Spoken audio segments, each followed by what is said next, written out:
Trust की कमी की, भरोसे की कमी की, और वो भरोसा बिल्ड करना होगा पाकिस्तान को भी भारत की तरफ, क्योंकि ये बात सही है कि प्राइम मिनिस्टर मनमोहन सिंह ने वो न्योता कबूल कर लिया है, लेकिन मुझे शक है कि वो इतनी आसानी से उस न्योते को मानते हुए पाकिस्तान पहुंचेंगे, क्योंकि बहुत सारी चीजें हैं जो प्राइम मिनिस्टर ऑफिस कुछ भी तय करने से पहले देखेगा। मुझे लगता है कि जब स्टेट हेड्स की जब मुलाकात होती है उससे पहले कई लेवल पर अफसरों की मुलाकात होती है, मिनिस्टर्स की मुलाकात होती है, एक एजेंडा सेट होता है। चाहे वाजपेयी साहब जब नवाज शरीफ के न्योते पर पाकिस्तान गए हो, लाहौर तक बस यात्रा की हो, या फिर परवेज मुशर्रफ साहब वाजपेयी साहब के न्योते पर आगरा आए हो, उससे पहले बहुत सारी बातें होती हैं, और जो एक कॉमन एग्रीमेंट वाली बातें हैं, जो जिन बातों पर आगे बात हो सकती है। विनोद जी, हमारे साथ जीएन मुगल साहब हैं स्टूडियो में, सीनियर सहाफी हैं, पाकिस्तान के सीनियर जर्नलिस्ट हैं, तजिया निगार, उनसे भी बात करेंगे। विनोद जी कह रहे हैं कि जब प्राइम मिनिस्टर को एक दावत तो दी है पाकिस्तान के प्रेसिडेंट ने और उन्होंने कबूल भी कर ली, आएंगे, पर उससे पहले आने से पहले हिंदुस्तान की तमाम तकरीबन अपनी काबीना से जो इस वक्त इलेक्टेड गवर्नमेंट है सबसे मशवरे करेंगे। जिस तरह आप फरमा रहे थे कि उस मुलाकात में बीजेपी के भी अहम लोग मौजूद थे जो अपोजिशन है वहां पर। आप क्या समझते हैं कि मनमोहन सिंह को पाकिस्तान आना चाहिए और जो इश्यूज हैं, जो बड़े बड़े इश्यूज हैं, उनको जल्द सॉल्व करना चाहिए? नहीं, विनोद साहब ने जो बात की है वो एक प्रैक्टिकल जो है, यानी कि जो डिप्लोमेसी को आगे बढ़ाने के सिलसिले में जो प्रीरिक्विजिट्स होती हैं उनको जाहिर है कि उनको देखना पड़ता है। मगर मेरा अपना जाती ख्याल ये है कि इट्स अ गुड स्टार्ट। और एक और अच्छी बात ये हुई है कि अगर कल कोई प्रॉब्लम होती है वो अपनी जगह पे, मगर वो दावत उन्होंने मनमोहन सिंह जी ने एक्सेप्ट कर ली है। Again it is another positive thing. अब होना ये चाहिए कि जिस तरह बात हो रही थी कि ट्रस्ट तब होगा जब हम ये पीस प्रोसेस को आगे बढ़ाएंगे और पीस प्रोसेस को आगे बढ़ाते हुए रेसिप्रोकेट करेंगे। मिसाल के तौर पे अभी जब मेरी बात हो रही थी, हमारे पहले जो दोस्त थे इंडिया के उन्होंने मुझसे एग्री किया। मैंने कहा कि ये जो पाकिस्तान ने मोस्ट फेवर्ड नेशन का जो ट्रेड के हवाले से इंडिया को स्टेटस देने का फैसला किया है, तो इट्स ए लीप फॉरवर्ड। तो उन्होंने फुली मुझसे एग्री किया। तो अब इसका जो है वो रेसिप्रोकेट उम्मीद हम कर रहे हैं कि दूसरी तरफ से भी होगा, ताकि ये बात आगे। अब क्रिकेट आने थी, क्रिकेट टीम नहीं आई, मेरा ख्याल है कि अगर क्रिकेट आ जाए तो ये प्रोसेस और आगे बढ़ेगा। इस तरीके से अभी आपको पता है कि सूरत बड़ी यहाँ सियासत में जो एक बड़ा एक इंसानी सान्या हो गया है, इस चीज को मेरा ख्याल है कि हमारी गवर्नमेंट्स भी इस चीज पे आपस में जरूर बातचीत कर रही होंगी, करेंगी। मगर पूरी हमारी सोसाइटी जो इंडिया की जो लोग हैं, जो पाकिस्तान के लोग हैं, जिस तरह हम मुख्तलिफ फोरम्स में पीपल टू पीपल हमारे कांटेक्ट रहा है, जिस तरह ट्रैक टू डिप्लोमेसी रही है, तो जिस तरह वहां के इंटेलेक्चुअल्स, यहाँ के इंटेलेक्चुअल्स जो लोग चाहते हैं कि नॉर्मलाइज हो, मेरा ख्याल उनको भी अपना रोल प्ले करना पड़ेगा और ये एक करना पड़ेगा। ये इतना इंसानी सान्या हो गया, आइंदा रिपीट ना हो। एक ऐसा इलाका जहां जनाब सियाचिन का। जी विनोद जी, सियाचिन के इश्यूज पे आप अगर कुछ कमेंट्स करना चाहिए, जो मुगल साहब ने जिसकी निशानगी की है कि पीपल टू पीपल कांटेक्ट तो होना चाहिए, हम बिजनेस भी करना चाहिए, ट्रेड भी करना चाहिए, पर सरहदों के जो इश्यूज है उनको भी सॉल्व होने चाहिए।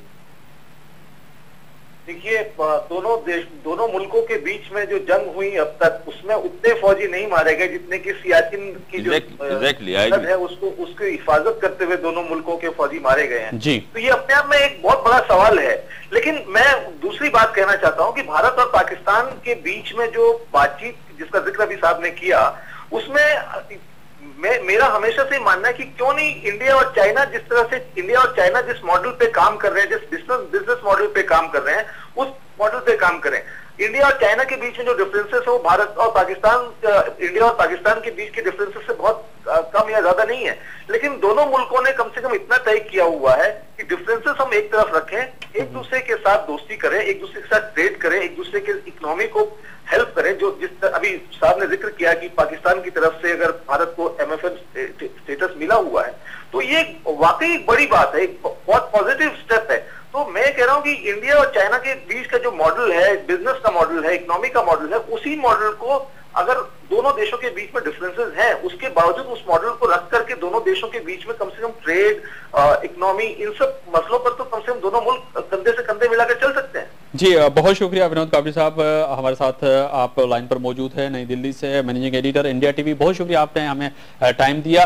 पर यहाँ पर ताज बंगश साहब वही बात है जिसकी निशानगी इस वक्त जी मुगल साहब ने की कि सियाचिन का मसला वो ऐसा मसला है कि अब तक जंगों में इतने लोग नहीं मरे जितने लोग हमारे वहां पे जवान शहीद हो चुके। देखिए ये बात जो विनोद साहब ने की कि इतने फौजी जो है वो जंगों में हलाक नहीं हुए जितने के इन आफात में दोनों मुल्कों के नुकसान हुआ है। तो बुनियादी बात वही है कि अगर अमन की तरफ बात बढ़ती है, पीस की तरफ बात आगे बढ़ती है, तो ये जो सियाचिन का मामला है, सियाचिन का सिलसिला है, ये सारी इसके साथ जुड़ी हुई बात है कि जब अमन आगे बढ़ेगा तो ये चीज़ें आहिस्ता आहिस्ता ये कम हो जाएगी, क्योंकि अब जो दोनों मुल्क एक दूसरे के खिलाफ मोर्चाबंदी कर रहे हैं और उन खतरनाक जगहों को कोशिश कर रहे हैं कि उनको एक दूसरे से खतरा ना हो, अपने अपने मुल्क को, अपने अपने इलाके को सेफ करने की कोशिश कर रहे हैं और इसमें कुदरती आफात में गिर जाते हैं, जिस तरह कि अभी हमारे फौजियों के साथ, पाकिस्तानी फौजियों के साथ ये मसला पेश आया। तो ये अमन पीस ही एक बुनियादी चीज़ है कि अमन के अंदर तमाम वो चीज़ें नॉर्मल हो जाएगी और वो जो खतरात इनको महसूस हो रहा है दोनों मुल्कों को, वो पीछे आ जाएंगे। लेकिन मैं इनके साथ विनोद साहब से एक सवाल और करता हूँ कि पाकिस्तान के इंडस्ट्री के लोग या जो आर्टिस्ट हैं वो बड़े मोहब्बत से जाते हैं उधर हिंदुस्तान में, और हमारे मुल्क के जो आर्टिस्ट वहाँ जाते हैं वो बड़े इखलास से और बड़े मोहब्बत से हिंदुस्तान में बड़े खुश होकर रहते हैं और काम करते हैं। तो हिंदुस्तान की जो हुकूमत है वो आया उन लोगों को जो कि पाकिस्तानी आर्टिस्टों को वहां से निकालते हैं और उनकी इस किस्म की रवैया, चंद लोग कह सकते हैं जो वहां पे जैसे कांग्रेस है उसका रिएक्ट होता है। मेरी पूरी बात जी, मैं ये कहना चाहता हूं कि आया वो लोग जो चंद लोग हैं या चंद तंजीमें हैं जो कि मनीष तिवारी हमारे साथ हैं, तर्जुमान है कांग्रेस के, उनसे भी हम बात करते हैं जो सदर साहब जरदारी साहब का जो दौरा था वो और कांग्रेस इसको किस तरह देख रही है। जी अस्सलाम वालेकुम। नमस्कार जी जनाब, ये फरमाइएगा कि सदर का दौरा भारत का आप उसको कैसे देखते हैं, और पाकिस्तान में तो यकीनन ही एक पीस प्रोसेस के लिए एक हाथ दोबारा आगे बढ़ाया है। आप क्या समझते हैं कि ये आज का दिन जिस पे हम बैठ के बात कर रहे हैं ये ग्लोबल विलेज हो चुका है, इलेक्ट्रॉनिक्स मीडिया, इंटरनेट, टेलीफोन, सारी आम जनता जो है, आम लोग जो है इस चीज को चाहते हैं कि दोनों मुल्कों में अमन हो। देखिए आपके पाकिस्तान के सदर जरदारी साहब यहाँ पे अपने निजी दौरे पर आए थे जी, अजमेर दरगाह वो दर्शन करने के लिए गए थे। प्रधानमंत्री श्री डॉक्टर मनमोहन सिंह जी से उनका वार्तालाप हुआ, और जहां तक भारत का सवाल है,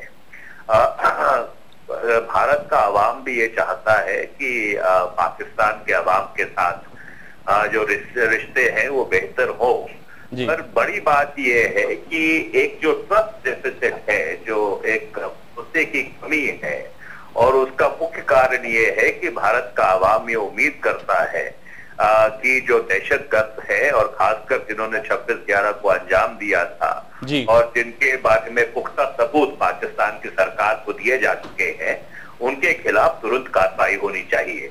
क्योंकि अगर भारत और पाकिस्तान के बीच में शांति और अमन के जो रिश्ता है उसको और मजबूत करने की जरूरत है। उसके लिए बहुत जरूरी ये है कि ये जो दहशतगर्द है इनके खिलाफ कार्रवाई जल्द से जल्द होनी चाहिए। जी चलिए, ये तो एक है कि एक आपने कहा कि 26/11 के जो हमने सबूत दिए पाकिस्तान को और उनके खिलाफ कार्रवाई की जाए, पर यहाँ की जो कोर्ट और दूसरे जो बहुत से हल्के कहते हैं वो सबूत नाकाफी है, ये तो एक अलग मुद्दा है। पर क्या समझते हैं कि पाकिस्तान के साथ साथ हिंदुस्तान के जो आपके प्राइम मिनिस्टर हैं मनमोहन सिंह, वो आएंगे पाकिस्तान, और मुद्दे जो बहुत से ऐसे मुद्दे हैं जिनको जल्द से जल्द हल होना चाहिए, उस पर काम होना चाहिए। क्या प्राइम मिनिस्टर और पाकिस्तान इंडिया की क्रिकेट टीम को आना चाहिए, जिसको पाकिस्तान के तमाम लोग सोचते हैं कि यहां पर क्रिकेट होनी चाहिए, और पीस प्रोसेस का यही पहलू है कि क्रिकेट और आगे इसको बढ़ाना चाहिए। देखिए, मैं आपको एक बात बिल्कुल साफ तौर पे कह दूं कि जब तक 26/11 और दहशत गर्दों के खिलाफ कार्रवाई नहीं होगी। भारत का जो आवाम है, भारत की जो जनसंख्या है, भारत के जो लोग हैं, वो किसी भी पहल को धीरता से नहीं लेंगे। भारत की सरकार ने जरूर ये पहल की है कि सभी पहलुओं के ऊपर बात की जाए। पर जब जरदारी साहब यहाँ पे आए थे तो प्रधानमंत्री जी ने भी ये बात साफ तौर पर उनको कही थी कि ये सिर्फ भारत की सरकार की इच्छा नहीं है, ये भारत के आवाम की इच्छा है। और मैं आपको एक बात और बता दूं कि चाहे सरकारों में रिश्ते जैसे मर्जी रहे हों, भारत के आवाम और भारत के पाकिस्तान में रिश्ते सदा ही मधुर रहे हैं। और अगर ये आवाज भारत के आवाम की तरफ से आ रही है तो हम उम्मीद करते हैं कि पाकिस्तान की सरकार इस चीज को गंभीरता से लेगी। जी, बहुत शुक्रिया मनीष तिवारी साहब, तर्जुमान कांग्रेस के। मुगल साहब, आप जल्द से जल्द दोनों वाइंड अप की तरफ जा रहा हूं, आप कमेंट्स दे दीजिएगा क्योंकि तर्जुमान थे कांग्रेस के। मुख्तसर ये बात करना चाहता हूं कि मुझे जो सदर जरदारी का जो अभी विजिट था जी, वो जो अमन का मूव है वो उसके दो पहलू है जी। एक तो पहलू ये था कि वो खुद गए, मगर दूसरा पहलू उसको भी मैं बहुत ही अहम समझता हूँ कि वो अपने बेटे बिलावल भुट्टो जरदारी को ले गए और वहां उनकी राहुल गांधी से मुलाकात हुई। ये मेरा ख्याल है बहुत ही अहम मैसेज है, ये बड़ा अहम मैसेज है। आप इस अहम मैसेज जिसकी निशानगी कर रहे हैं मुगल साहब, उसको कैसे देखते हैं? क्योंकि बिल्कुल मैं वाइंड अप की तरफ जा रहा हूँ। हाँ बिल्कुल, मुगल साहब जो फरमा रहे हैं सही फरमा रहे हैं कि सदर पाकिस्तान का वहाँ जाना और वहाँ के हालात के मुताबिक और पाकिस्तानियों के सोच के मुताबिक तो ये खुशाइन है कि ये अमन का जो स्टेप लिया गया ये बहुत बेहतरीन है, बहुत बेहतरीन है। बहुत शुक्रिया ताज पंकज साहब, समाजी कारकुन है, आपकी बहुत खिदमत है पाकिस्तान के लिए। और जीएन मुगल साहब, आपका भी बहुत शुक्रिया कि आप पाकिस्तान के तमाम इश्यूज पे नजर रखते हैं। और तमाम मेहमानों का जिन्होंने हमें वज़ीर टेलीफोन हिंदुस्तान के ज्वाइन किया, उनका भी बहुत शुक्रिया कि आपने हमें टाइम दिया। पर वहां पर आखिर बात यही है, यकीन इन दोनों मुल्कों की आवाम के लिए मौजूदा दोनों हुकूमतों को सोचना पड़ेगा कि आखिर पाकिस्तान की आवाम और हिंदुस्तान की जो आवाम चाहती है उस पर ही अमल हो। इस पर आप भी सोचिएगा, मैं भी सोचता हूँ।